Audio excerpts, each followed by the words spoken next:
અમદાવાદની વાત કરીએ તો અમદાવાદના સેલા વિસ્તારમાં આવેલી શાંતિ એશિયાટિક સ્કૂલ ફરીથી એક વખત વિવાદમાં આવી ગઈ છે। આ સ્કૂલમાં ગઈકાલે આગની ઘટના બની હતી, પરંતુ સ્કૂલે વાલીઓને મોક ડ્રિલ કરાઈ હોવાનું કહીને ગેરમાર્ગે દોર્યા હતા। આજે વાલીઓ મોટી સંખ્યામાં સ્કૂલે પહોંચ્યા હતા અને હોબાળો મચાવવામાં આવ્યો હતો। વાલીઓએ હોબાળો મચાવતા સ્કૂલ દ્વારા સીસીટીવી ફૂટેજ બતાવતા સ્પષ્ટ થયું હતું કે ખરેખર આગની ઘટના બની હતી। ત્યારે આ સમગ્ર ઘટનાની જાણ થતાં ડીઈઓ કૃપા ઝાએ વાલીઓની વાત સાંભળી અને આગળની તપાસ હાથ ધરી છે, તેમજ સંપૂર્ણ કાર્યવાહી પૂર્ણ ન થાય ત્યાં સુધી અભ્યાસનું કામ ઓનલાઈન ચાલશે। તો બીજી બાજુ શાળાના ડાયરેક્ટર અભય ઘોષે પણ પોતાનું જૂઠાણું સ્વીકાર્યું છે। આ મામલે ડીવાયએસપી ધર્મેન્દ્ર ચૌહાણે કહ્યું કે 15 દિવસ પહેલા પણ ફાયરની ઘટનાની વાત મળી હતી, ત્યારે આ સમગ્ર મામલે નિયમો અનુસાર કાર્યવાહી હાથ ધરવામાં આવશે।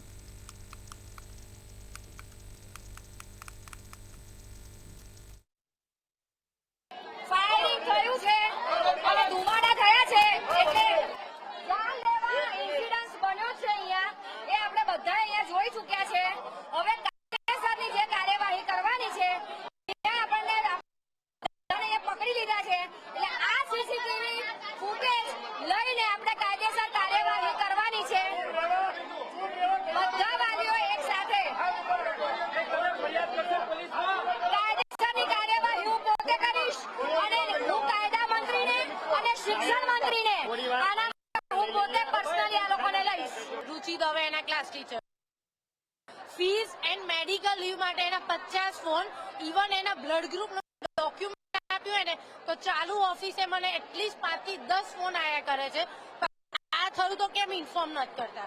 એવું નથી કે નથી કશું થતું, થશે બધું જ છે થાય, પણ એટલીસ્ટ પેરેન્ટ્સ ને ઇન્ફોર્મ કરો કે આવું થાય છે। ઘટના બની છે, જો ઘટનાની અમે સંપૂર્ણ ચકાસણી કરીશું ડિટેલમાં। ખરેખર શાળામાં પ્રાથમિક રીતે શાળાની બેદરકારી અહીંયા ધ્યાને આવી રહી છે, ડિટેલમાં એની ઇન્વેસ્ટિગેશન થશે। થર્ડ પાર્ટી દ્વારા એટલે કે ગવર્મેન્ટ એજન્સી દ્વારા શાળા ખરેખર બાળકો માટે સલામત છે કે કેમ એની પણ ચકાસણી કરી લેવામાં આવશે અને તમામ બાળકોની સેફટી એ જિલ્લા કચેરીની અને સમગ્ર સરકારની પ્રથમ જવાબદારી છે, જેની સંપૂર્ણ ચકાસણી કરવામાં આવશે। ફરજ કરતા બનાવ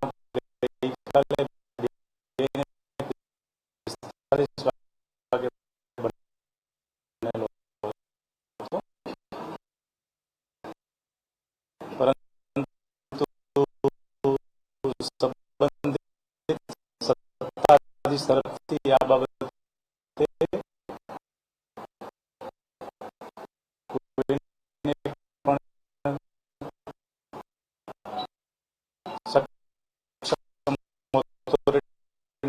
જાણ કરવામાં આવેલ ન હતી અને હાલમાં આ બાબતે પ્રિયંકાબેન પ્રદીપકુમાર જે જોશી છે એઓની જાહેરાત લઈ અને જે ઘટના બની છે, કઈ રીતે બની છે, કેવી રીતે બની છે, કોની નિષ્કાળજી છે, એ તમામ પાસાઓને અવલોકને લઈ અને આગળની કાર્યવાહી કરવામાં આવશે।